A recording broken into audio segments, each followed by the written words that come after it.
Good afternoon. The Secretary General will brief you on the end of this meeting of NATO Defence Ministers, and then we're here for a few questions. Secretary General. Good afternoon. We have just finished a meeting of NATO Defence Ministers to prepare for the Vilnius Summit in July. We met in the NATO-Ukraine Commission with Defence Minister Resnikov and EU High Representative Borrell. Ukrainian forces have stepped up operations along the front line and are making steady progress, but they face tough terrain, dug-in Russian troops and fierce fighting. As Russia's war aggression continues, it remains crucial that we increase our support. So I welcome the new announcements on providing weapons and training to Ukraine, including the initiative led by the Netherlands and Denmark to start training Ukrainian pilots on F-16s fighter jets this summer, and together with the United Kingdom and the United States to deliver hundreds of short and medium-range air defense missiles. Allies have also pledged increased support through NATO's comprehensive assistance package, with contributions and commitments amounting to 500 million euros so far. We are working on a multi-year package with substantial funding to help rebuild the Ukrainian security and defense sector and transition Ukraine towards full interoperability with NATO, so it can deter any future Russian aggression once this war ends, and bring Ukraine closer to NATO in practical terms. We are also working to establish a new NATO-Ukraine Council, where Ukraine will be equal to NATO allies and consult and decide on security issues of mutual concern. Our ambition is to have the first meeting of the new Council in Vilnius with President Zelensky. We all agree that Ukraine has already moved closer to NATO over the past decade. We agree that NATO's door is open, that Ukraine will become a member of the alliance, and that this is a decision for allies and Ukraine to make. Russia does not have a veto. We do not know when this war ends, but when it does, we need to put in place a framework that ensures Ukraine's future security and make sure that history does not repeat itself. At the Vilnius Summit, we will also take steps to further strengthen our own deterrence and defense, and complete the fundamental transition we started after Russia's occupation of Crimea in 2014. Today, ministers reviewed our new regional plans. For the first time since the Cold War, we are fully connecting the planning for our collective defense with the planning for our forces, capabilities and command and control, as well as enhanced exercise program for our troops. As a result, NATO will have over 300,000 troops on high readiness, backed by substantial air and maritime capabilities, to defend every inch of Allied territory against any threat. We also agreed a new rotational model for air and missile defense. It will ensure that resources are used in the most effective way and that we can transition smoothly from air policing to air defense. In our meeting, we addressed the need to ramp up production. Ministers reviewed the NATO Defence Production Action Plan, with concrete measures to aggregate demand, boost capacity and increase interoperability and interchangeability. We have a great tool to organize multinational procurement with our support and procurement agency, the NSPA. Currently, a range of equipment procurements are ongoing, including $1 billion worth of 155mm ammunition. Today, ministers agreed substantially increased capability targets for battle-decisive ammunition, as well as a major boost to our work on standards so that more ammunition is interchangeable. That is an important lesson from the war in Ukraine. All these steps need to be underpinned by adequate resources. Investing in our deterrence and defence is more important than ever, because we need to keep our people safe in a more dangerous world. I expect NATO allies to make a more ambitious commitment to defence investment in Vilnius, with 2% of GDP for defence as a floor, not a ceiling. NATO's nuclear planning group also met to discuss the nuclear aspects of the current security environment and the ongoing adaptation of NATO's nuclear deterrence. Russia has continued its reckless nuclear rhetoric as part of its war against Ukraine. It has suspended the implementation of the New START Treaty and has announced its intention to deploy nuclear weapons to Belarus. Iran and North Korea continue their nuclear and missile development programs, and I condemn North Korea's missile launches yesterday in a clear violation of multiple United Nations Security Council resolutions. At the same time, China pursues its rapid and opaque nuclear expansion. These challenges are of great concern to NATO, and we continue to adapt our nuclear deterrence to the changing security environment. And with that, I'm ready to take your questions. We'll start with the BBC. No, behind. Thank you.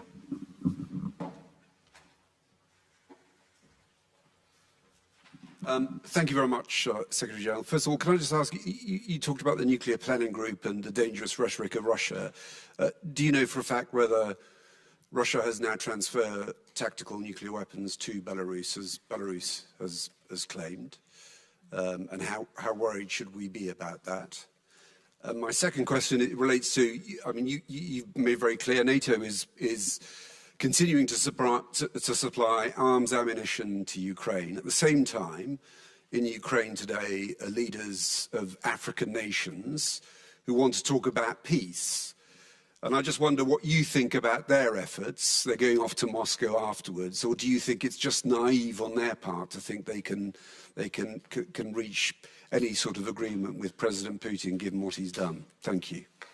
So I welcome the fact that African leaders have visited Kiev. I think it is important that there are different efforts to find a solution, but of course any solution has to be a just and enduring peace. And if Ukraine stopped fighting now, Ukraine will cease to exist as an independent nation. But if Russia stops to fight, then actually we'll have peace. So we have one aggressor, and that's President Putin, Moscow, and the Russian forces. And then we have a victim of aggression, which is Ukraine. And any efforts to find a peaceful solution has to take that as a starting point, as the whole reason why we are in the situation we are today. Then on Belarus, I will not go into the details except for saying that, of course, we take it seriously when Russia has announced they will deploy nuclear weapons to Belarus. We have seen some preparations going on. We will monitor closely what they are doing. We will remain vigilant. And of course, this is part of nuclear messaging and nuclear rhetoric that we have seen over some time, part of a pattern we actually have seen over several years, where Russia has modernized nuclear weapons, deployed more nuclear weapons, also up in the high north, but now also for the first time deploying weapons, or permanently deploying weapons to Belarus. So far, we haven't seen any changes in the Russian nuclear posture deployments, which requires any changes in our posture, but we will constantly assess what to do. And this was also one of the issues discussed in the nuclear planning group today. Agence France Presse. Hello, Secretary General. Yesterday you said you wanted to see the 2% floor implemented immediately and not in a decade. Are allies all on board with implementing that target immediately? Well, we are now in the process of agreeing a new defence investment pledge, and it's not for me to preempt exactly the language of what allies will agree. But I'm confident that when we meet in Vilnius, all 31 allies will agree a more ambitious pledge. In 2014, we had this the defence investment pledge, where we refer to 2% as something we should strive towards, and over a decade. Now there is an imminent need to increase, immediate need to increase defence spending, and we should not have a one-decade perspective. And I think more and more allies also agree to the fact that 2% should not be some kind of ceiling, but a minimum. Because they realize that there is an urgent need to increase defence spending. So again, I cannot preempt the conclusions, but I'm confident that they will have a much stronger commitment, and also not a 10-year perspective as we did last time, but something which is much stronger on also the immediate need to increase defence spending. We'll go to TV2 Denmark. Lady there, yeah. Thanks. Yes, thank you, Stoltenberg. They will now start in Denmark and in the Netherlands to train the Ukrainian pilots for the F-15. And in Denmark, there might be a discussion after the summer holiday, might be in August, about when and if also to donate Danish F-16 to Ukraine. What's the atmosphere after the meeting? Those days here, you know, when actually to donate the F-16s to Ukraine. And then secondly, just, I mean, more and more people are talking about you being maybe able to take on some month, a year more as Secretary General. Is that flattering for you to hear, or is it irritating? First on the F-16s, I strongly welcome, and it's really a demonstration of Danish and Dutch leadership, the initiative to establish this coalition of NATO allies that are going to provide training of pilots for F-16s, and I commend Denmark for showing this leadership, for demonstrating the will to really step up support for Ukraine, with many different types of capabilities, but of course to train the pilots is of great importance. Many allies expressed their strong support, announced their willingness to be part of this initiative, to help with training, and also help in different ways to move forward the whole effort related to the fourth generation fighter aircraft for Ukraine.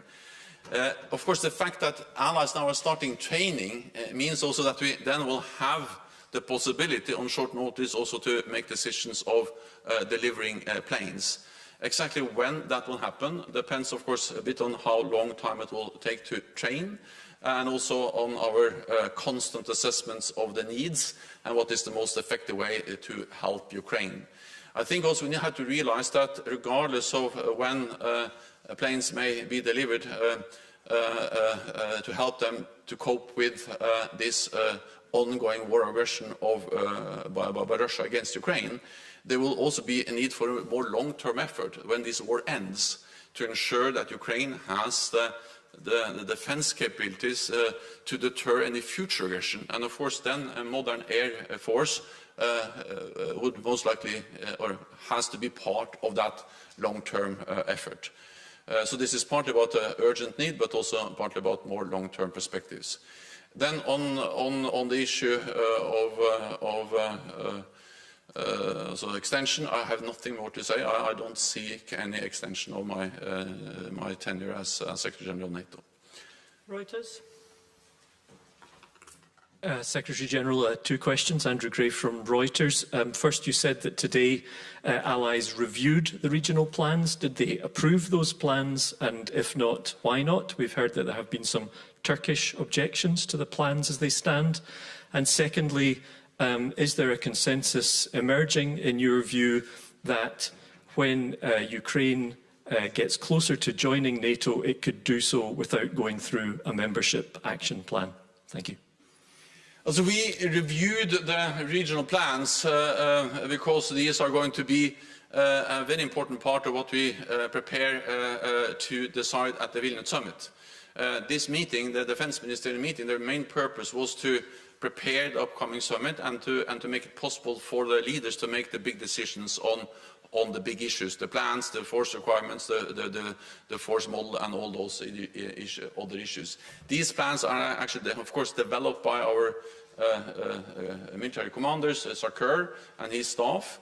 They are quite comprehensive, and they change the way we are doing planning in NATO in a way we haven't seen since the end of the Cold War. We have specific forces linked to specific tasks. They will exercise more focus to protect specific territories of NATO, so there will be a much closer link between plans, capabilities and exercises, and dedicated forces to fulfill specific tasks in our collective defense. And of course it will require more forces on higher readiness and also therefore more resources. So yes, we reviewed them, meaning that we are now moving very close to agreeing on all the issues, but final decisions will be taken by the summit. Then there was some, yeah. Well, we also discussed the way forward for Ukraine, and this was actually something we also addressed at the foreign ministerial meeting in Oslo, and we followed up on that now, and there are three elements. One is to move Ukraine closer to NATO in practical terms. That's the comprehensive assistance package, but not least the multi-year program to help them move from Soviet-era standards, doctrines, equipment to NATO standards, doctrine and equipment, and to be fully interoperable with NATO. That takes time. We have actually worked on that for many years, but of course the more we succeed in making Ukrainian forces fully interoperable with NATO, the closer they come to NATO in the practical military terms. Then the other path is the political. And there we are now close to finalizing an agreement to establish the NATO-Ukraine Council. And that will be something different than the Commission, where 31 allies meet Ukraine.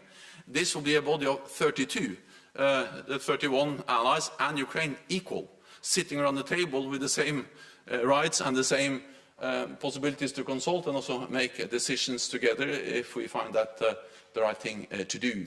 And then hopefully also soon then 33 when Sweden becomes a member. So that's a different type of working together politically, and will bring then Ukraine closer to NATO in political terms. And then the third issue will be related to the specific issue of membership. And there, first of all allies agree that Ukraine will become a member of NATO. We are not going to discuss an invitation at the Vilnius summit, but how we can move Ukraine closer to NATO. And I'm confident that we will find a good solution and consensus at the Vilnius summit on how to be able to move Ukraine closer to NATO. Okay, we'll go to NPR Deutsche Welle. Hi, Terry Schultz, Deutsche Welle today. Mr. Secretary General, you mentioned that you have in fact now seen signs that Russia is moving nuclear weapons closer to Belarus. This is something that's been threatened many times. You've been watching it. So this seems to me to be new language, that you have in fact seen this, and yet you say that this hasn't affected NATO's posture toward Russia's overall nuclear situation, status, plans. Could you explain that a little bit more? And also, my question before you said that, which I had to ask about, was on the regional plans, how far can you go to finalizing these regional plans if you don't have Sweden yet in NATO? They're in a key location for regional plans. And do you feel any movement on that here? I mean, what all the Swedes want to know. Is there any movement on Turkey? And what is up with Hungary? Thank you. Also, first on the regional plans. Well, first of all, we are able to take into account that Sweden is already an invitee, meaning that they are integrating closer and closer into NATO's civilian and military structures.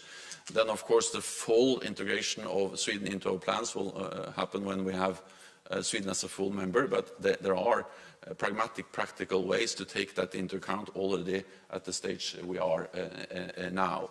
Then on Belarus, I'm always careful going into details about intelligence, but it has been very publicly announced by Russia that they are planning to deploy nuclear weapons to Belarus in the near future. This is part of a pattern we have seen over a long period of time, or many years, where Russia has deployed nuclear weapons also close to NATO borders, and therefore part of the adaptation that has taken place in NATO over many years, with high readiness, with more presence in the east, with better surveillance, all of that is an answer, response to this pattern of Russian military build-up, and of course we will do what is necessary. We will remain vigilant and we will closely monitor changes in Russia's nuclear posture, but so far no changes that requires any changes in our nuclear posture. Okay, we go to Ukrainian TV. Yeah. Thank you. Daniel Kiev for Western. After numerous meetings with members of NATO, do you feel that there is a consensus to provide Ukraine with strong, legally binding security guarantees? And my second question will be about security assistance for Ukraine. What is your personal message to those members of NATO who still hesitate to provide Ukraine with security assistance? Well, NATO allies are providing Ukraine with a lot of security assistance, meaning that they are providing weapons, they are providing ammunition, they are providing training for Ukrainian soldiers, and actually some NATO allies have done this since 2014, and then after the full-fledged invasion, NATO stepped up, and a lot of NATO allies also stepped up, and there were new announcements for more military support to Ukraine at the meeting today and at the NATO Defense Ministerial meeting, but of course also at the US-led defense contact group for Ukraine that met yesterday here at the NATO headquarters. On the different types of security frameworks for Ukraine, well, I mentioned how we are working on how to move Ukraine closer to NATO, the three elements. But I also welcome the fact that several NATO allies are also discussing more bilateral or multilateral arrangements with Ukraine, and that will complement and support the efforts that NATO is doing. So there are different frameworks, different things we are doing, because when this war ends, we need to ensure that history doesn't repeat itself, and that Russia only decides to reconstitute, to rest, to rearm its forces and then re-attack again. And exactly to prevent that, we need now to start the planning, the thinking about how to ensure that Russia cannot attack again after this an end to this conflict which is ongoing now. Okay, FM, lady in red there. Thank you. Thank you very much, Rosa Jiménez, Agencia EFE. I have a question regarding the informal meeting yesterday with the transatlantic industry. Some allies whose companies were not invited are not willing to back straight away the new Defence Production Action Plan. Are you confident this plan will be approved in the Vilnius Summit? And do you foresee more meetings with the industry like this one in the future and in a more inclusive format? Thank you. Well, NATO engages with industry in many different ways, and of course Spain is a highly valued ally with a strong defence industry. I met representatives from the Spanish defence industry before, and we'll meet them again. We will have a big NATO industry forum in Stockholm later on this year. So I think we need to realise that the event we had during this meeting was one of several ways of engaging with the defense industry, and a group of defense industry were represented also to focus on some specific needs and gaps. But yes, of course, we will engage with the defense industry from across the alliance. We continue to engage also with the industry from Spain, because Spain has really capable defense industries, and I have actually had the privilege of working with them as Secretary General of NATO, but also actually as Prime Minister of Norway, when we actually made big acquisitions from the Spanish defense industry. So we highly value the defense industry also of Spain. Frankfurt Allgemeine. Thomas Kutschka, Frankfurt Allgemeine Zeitung. Secretary General, 2 questions related to maritime security and underwater infrastructure. Have allies actually decided to establish the center that you announced that is to be established in Northwood for the protection of undersea infrastructure? And related to that, how concerned are you about reports that Russian ships have been mapping critical infrastructure at sea? Thank you. So we know that Russia has the capacity to map, but also potentially conduct actions against critical infrastructure. And that's also the reason why we have, for many years, addressed the vulnerability of critical undersea infrastructure. This is about gas pipelines, oil pipelines, but not least thousands of kilometers of internet cables, which is so critical for our modern societies, for financial transaction, for communications. And this is in the North Sea, the Baltic Sea, but across the whole Atlantic, the Mediterranean Sea. So this is so critical for almost all aspects of our modern societies. And that's the reason why also we, based on the initiative from Chancellor Scholz and Prime Minister Støre, launched a work at NATO to further step up what we do. And we have now agreed to establish the Maritime Centre for the security of undersea infrastructure to further strengthen our efforts to protect. Of course, there's no way that we can have NATO presence along all these thousands of kilometers of undersea infrastructure and offshore infrastructure, but we can be better at collecting information, intelligence, sharing information, connecting the dots, because also in the private sector there's a lot of information, and actually there's a lot of ongoing monitoring of traffic at sea, and to connect all that those flows of information will increase our ability to see when there is something abnormal and then react dependent on that. So this is very much to bring the different sources together, and also bring the fact that most of this infrastructure goes from one NATO ally or from one country through the territorial waters into international waters, and then into the territorial waters of another ally or another country. And then most of it is owned and operated by private sector, and they also have a lot of capabilities to protect, to repair, and so on. So the purpose of this center, which we agreed to establish, is to bring together different allies, is to share information, share best practices, and to be able to react if something abnormal happens, and then also ensure that the private sector and the government, the nations are working together. So I very much welcome the initiative, and I look forward to now go further with this initiative and to implement the decisions we have made on establishing the center. TV2, Lady in Green. Thank you, Mr. Secretary General. You say you don't seek extension, but there are some unconfirmed information that you will be asked in Vilnius to stay until next summer and the summit in DC. And I guess that is not out of the question for you in this situation for the Alliance and Europe.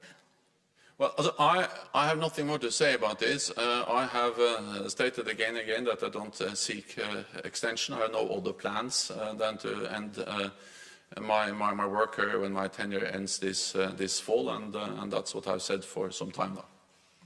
Okay, we'll go to Swedish radio. Mr. Secretary General, anything new, any movement regarding the Swedish membership to NATO during these days? Well, during these days we had an important meeting in Ankara of the permanent joint mechanism that we established last year. And the meeting followed my meeting with President Erdogan a couple of weeks ago, where President Erdogan and I agreed to convene Sweden, Finland, Turkey and also NATO to see how we can make progress for accession of Sweden. The meeting did not, of course, solve all remaining issues, but it happened and was conducted in a constructive atmosphere. We have seen some progress, and I also would like to highlight that my message has been now for many months that actually Sweden has delivered, and that's also the message from allies, most allies in the meeting today, that Sweden is ready to be ratified, and most allies have already ratified the Swedish accession into NATO. And also the message from Turkey has been that Sweden has actually made progress on implementing the agreement made in Madrid last year. Let me add two more things, and that is that we have to understand that Sweden has already come a long way. Sweden is in a much better position now than before they applied, because by being invited by all allies at the summit in Madrid in June last year, they got the invitee status, and by being an invitee, they are integrating into NATO's military and civilian structures, and that makes them much safer. And then with Finland as a member, of course, it's absolutely inconceivable that there will be any threat or attack against Sweden without NATO reacting. But of course, we continue to work hard to get Sweden in as soon as possible. Thank you very much, colleagues. That's all we have time for today, but we'll see you at the summit. Thank you. Thank you.